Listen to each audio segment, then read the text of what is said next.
Madame la directrice de cabinet, Mesdames et Messieurs les parlementaires, Mesdames et Messieurs les élus, chers consoeurs, chers confrères, Mesdames et Messieurs, pour cette deuxième édition de la Journée nationale vétérinaire, j'ai l'honneur de clôturer ces 4 tables rondes.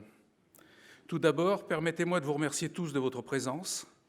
Cet événement issu des premières préconisations de VetFuture France et première action sous l'égide de la marque vétérinaire s'inscrit dans le temps comme un des rendez-vous marquants des vétérinaires avec leurs partenaires et avec la société. La présence des parlementaires ce matin et les messages délivrés par les ministres des collectivités territoriales et ce soir par le ministre de l'Agriculture en soulignent déjà l'importance. Vétérinaire, une profession au service de la société, était le thème de cette journée. Au terme de nos échanges, est-ce finalement un constat, une question, ou sera-ce une volonté? Historiquement, c'est un fait. Claude Bourgelat créa la première école vétérinaire avec une idée novatrice, prendre en compte les animaux de rente, enrayer l'épidémie de peste bovine afin de nourrir la population. La profession vétérinaire naissait pour mettre un terme au fléau que représentait cette maladie et adjoindre aux seuls soins des chevaux les soins au bétail. Depuis, son champ d'exercice s'est élargi à toutes les espèces, animaux de compagnie, nouveaux animaux de compagnie, faune sauvage. Au-delà de l'évolution de son champ d'intervention en termes d'espèces, l'approche du vétérinaire dans son rôle auprès des animaux s'est formidablement enrichie. De la lutte contre les grandes épizooties, l'activité des vétérinaires s'est étendue aux soins individuels, à la médecine de groupe, à l'amélioration de la production, à la sécurité sanitaire des denrées alimentaires, mais toujours en prenant en compte le respect du bien-être animal, répondant ainsi naturellement aux attentes de la société. La relation privilégiée du vétérinaire avec le détenteur de l'animal, qu'il soit de rente ou de compagnie, ressort systématiquement des enquêtes et des sondages. La confiance exprimée par le consommateur envers le professionnel vétérinaire ne se dément pas. Mais ce constat résistera-t-il à l'évolution de la société? Les exigences des conditions d'exercice vont-elles encore longtemps permettre aux vétérinaires de rester au service de toute la société? La préoccupation de la disponibilité de la ressource alimentaire s'estompe derrière les exigences de sécurité sanitaire, de qualité et d'éthique du mode de production. Le besoin de réassurance du citoyen est de plus en plus important. La qualité sanitaire des denrées animales n'a jamais été aussi bonne, mais la pression du consommateur en matière de surveillance et de prévention n'a jamais été aussi forte. La garantie du très bon statut sanitaire du cheptel français exige une surveillance quotidienne. Elle est assurée par le réseau des vétérinaires. Le vétérinaire n'est pourtant que trop peu cité comme participant majeur à ce résultat.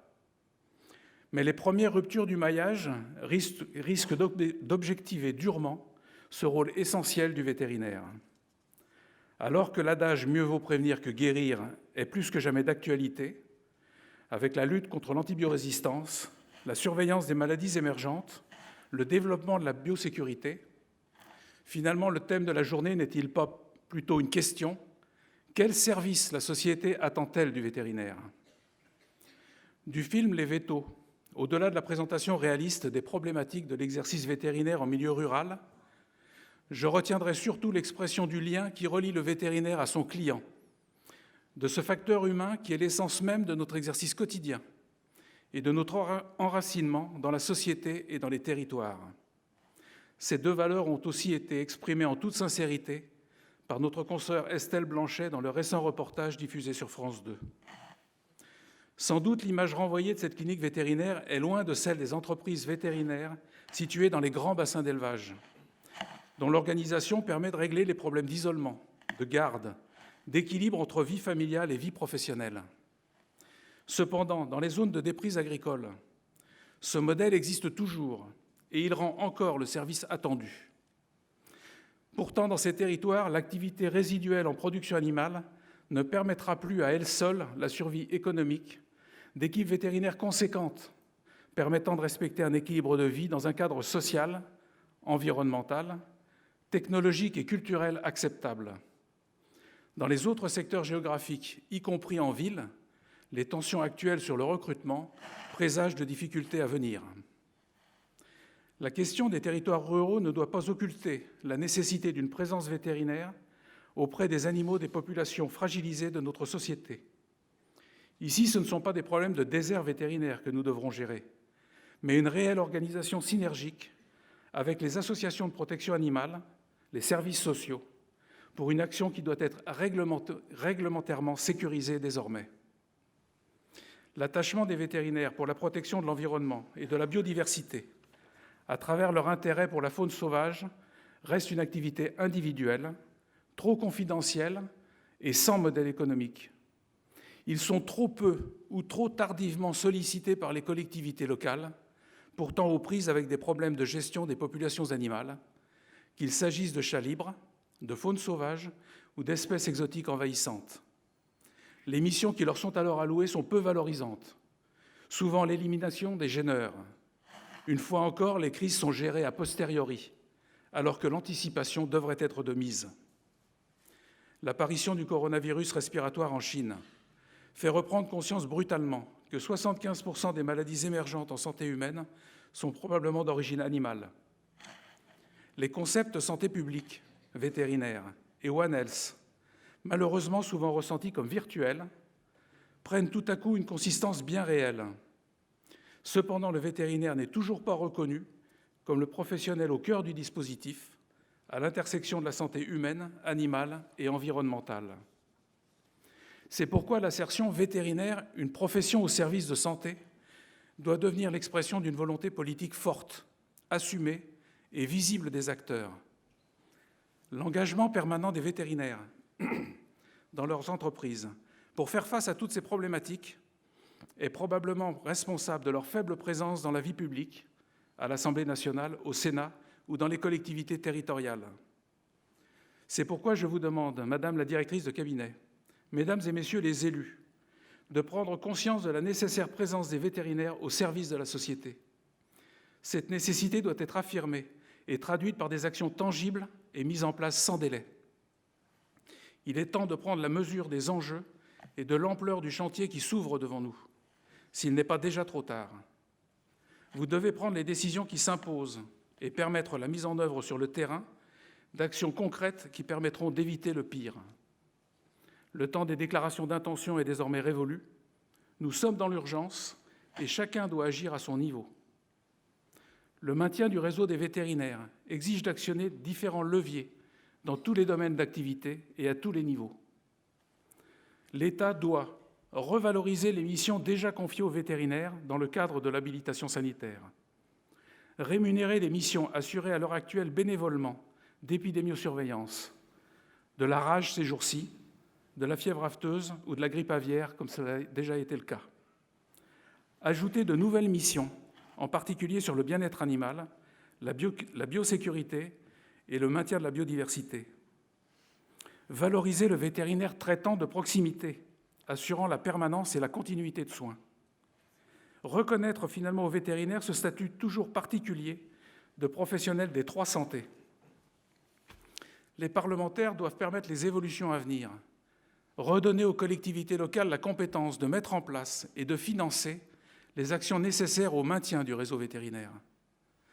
Permettre l'évolution du travail de nos équipes en donnant un cadre à la télémédecine et à la délégation d'actes au personnel non vétérinaire de nos entreprises. Sécuriser réglementairement les initiatives permettant l'accès aux soins des personnes démunies, les campagnes de stérilisation et les activités de vétérinaires pour tous. Les élus locaux doivent favoriser l'accueil des étudiants stagiaires, pour la plupart citadins, afin de les familiariser avec la vie des territoires. Création de lieux de vie, aide à l'hébergement, participation aux frais de déplacement. Confier des missions aux vétérinaires libéraux dans la gestion des animaux errants, des chats libres, de la faune sauvage et des espèces exotiques envahissantes. Enfin, avec nos partenaires agricoles, terminons le travail commencé ensemble sur la feuille de route, mais en déterminant prioritairement où nous voulons arriver. De quel vétérinaire avez-vous besoin? Quel contrat êtes-vous prêt à construire avec nous? Nous n'avons plus le temps de tergiverser, nous devons fixer le cap et définir les étapes. Sans changement ni évolution, vétérinaire, une profession au service de la société, restera une question sans réponse, une volonté qui se limitera à un vœu pieux, et au final, le constat sera celui d'un échec collectif. Les vétérinaires sont des femmes et des hommes passionnés, responsables, très attachés à leur relation avec leurs clients et au bien-être de leurs animaux, conscients de leur rôle d'acteurs dans les territoires. Ils attendent le soutien ferme et affiché de l'État, des élus et des collectivités locales. Mais nous savons aussi que nous avons, nous vétérinaires d'aujourd'hui, notre rôle à jouer. Le maintien de l'activité vétérinaire passe par la capacité que nous aurons à attirer les jeunes générations vers nos structures, en les adaptant à leurs attentes, tant sur le plan de leurs équipements techniques que sur celui d'une organisation qui fera la part belle à l'épanouissement personnel. Je vous encourage donc, chers confrères et chères consoeurs des territoires concernés, à réfléchir et à agir en ce sens. Les messages de Madame la sénatrice Primas et de Madame la ministre Jacqueline Gourault ce matin semblent de bon augure. Je ne doute pas qu'il en sera de même avec vous, Madame la directrice de cabinet.